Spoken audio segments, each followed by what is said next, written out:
let's now talk to Fareeda Abbasi, who's going to join us live. So, good morning, Fareeda. Good morning, Ali. Eid Mubarak to you. Eid Mubarak to you too. Sorry about the little connection issues here. These things happen from time to time, and ladies and gentlemen, we apologise for that. But now all is clear, and we wish you a happy Eid al-Adha as well, Fareeda, and welcome to ReviveFM. How's your day been? How are you? Yeah, I'm good. Thank you very much. I listened to your talk on the Mother of the Nation, and we learn new things every day. That's all I can say. It's beautiful, so incredible that we have such an example of a leader, and I definitely will include her in the work I do in the schools and the syllabus to make every child aware of how we were blessed. Indeed. I mean, it requires, I think, with Fareeda, you yourself, you stated, of course, you're an educationist, you're heavily involved in social activism as well, and community projects.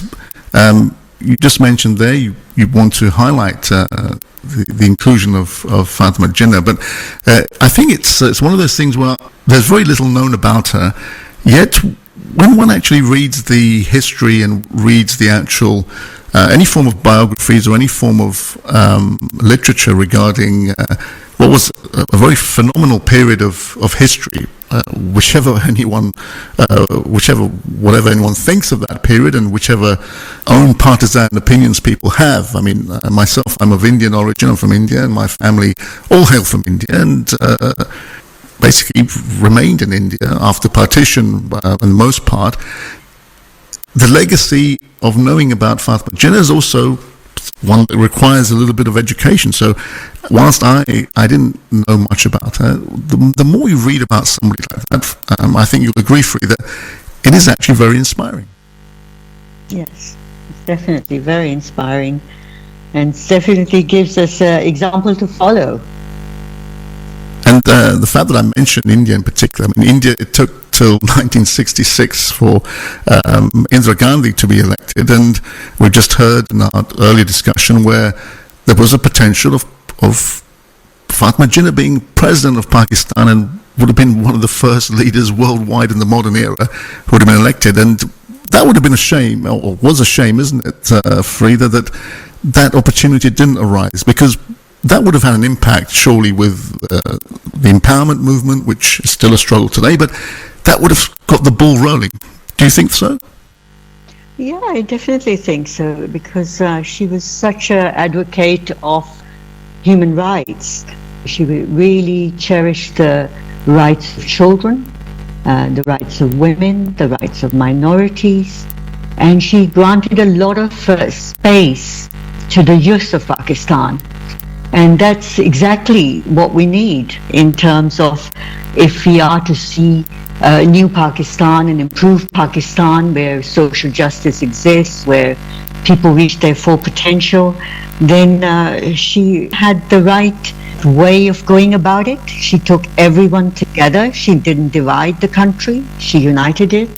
And she gave youth a very big voice. And one of her quotes, I think, says that she's telling the youth that they are the potential leaders, parliamentarians, legislators, and ambassadors of tomorrow. And in that capacity, it would be necessary for them to work in public institutions and social organizations. So she already gave them the route of how do you get to be effective in a country, that you have to go through organizations like ours or any other charitable organizations that can actually support the basic structure of the organization and protect the vulnerable in society. So I think, yes, we have a lot to learn from her, and she definitely inspires us to continue our work in Pakistan. Incredible. Fareeda, you are noted as being a consultant at the YTHRE, which is known as the Youth Together for Human Rights Education. You are, in fact, a human rights advocate and a consultant for progressing a society. The bio that's given for you, ladies and gentlemen, just to inform you, is that the Youth Together for Human Rights Education want to create a society where men, women and children grant respect to each other, irrespective of age, gender, race, religion, sect, ethnicity, nationality or class, where peace and tolerance prevails, a fair and just society where students grow up reaching their full potential and are rewarded with their own efforts, skills and contribution. Is that a reasonable summation of what you do, Fareeda? Yes, I think that's my dream, that we have Madam Fatma Jinnah. It's just her dream. I think we all share it. We all want this, and I think Pakistan, the people of Pakistan, we all want to go in this direction. So I think it's what I work for, and I just put all my efforts, and my team's efforts are towards this. And indeed, it's one of those things where people can find out more about you, Fareeda, and on your own website, which is fareedabulbrook.com. It's fascinating to learn about that. You've also got a great quote on there, which basically sums up your philosophy, your ethos. But as an education consultant, Fareeda, and what you believe in and your passion for enhancing the quality of training of teachers and students, I believe. And we've spoken to you before on ReviveFM, and what came across was basically the value of education and the importance specifically,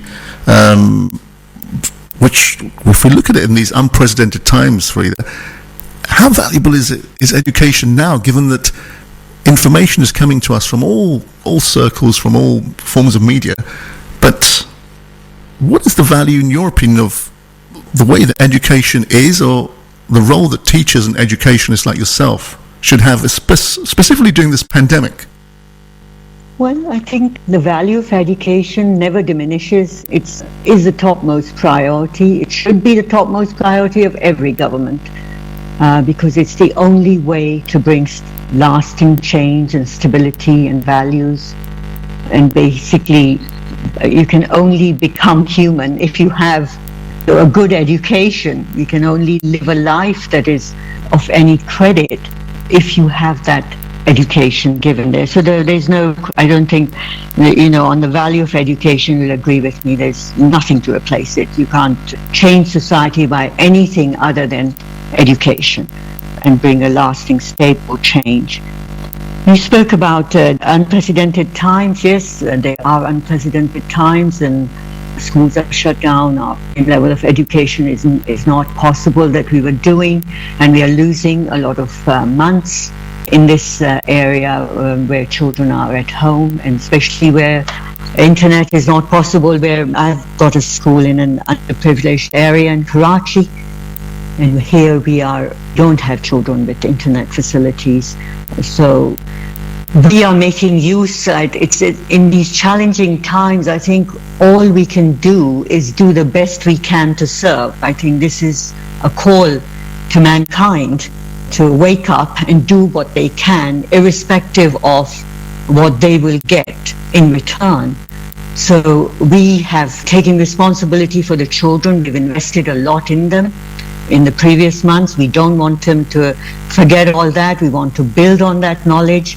So in these times, we are actually producing assignment sheets and getting the parents to collect them, or the older children to come and collect them.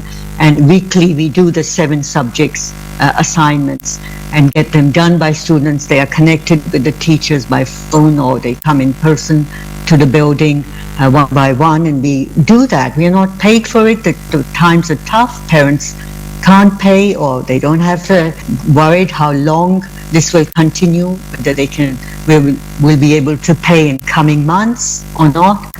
So I think it's just a time where you and I have to do whatever we can, and then God will bless us for our efforts. And that is the ethos with which I run the school and our organization, that we are only here to serve. And in that sense, we continue to do our work.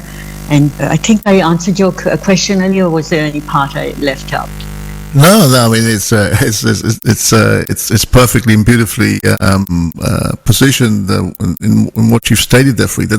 The essence of it basically is to serve, and in that you're a acknowledged published author of many educational books, but also several articles. I'm going to draw your attention to one of them, and we're going to talk about it just after the short break. One great article you wrote was about Press Freedom Day and about the independent press in the country that we're at. And I read through this article, which talks about human rights, political rights, free speech, etc.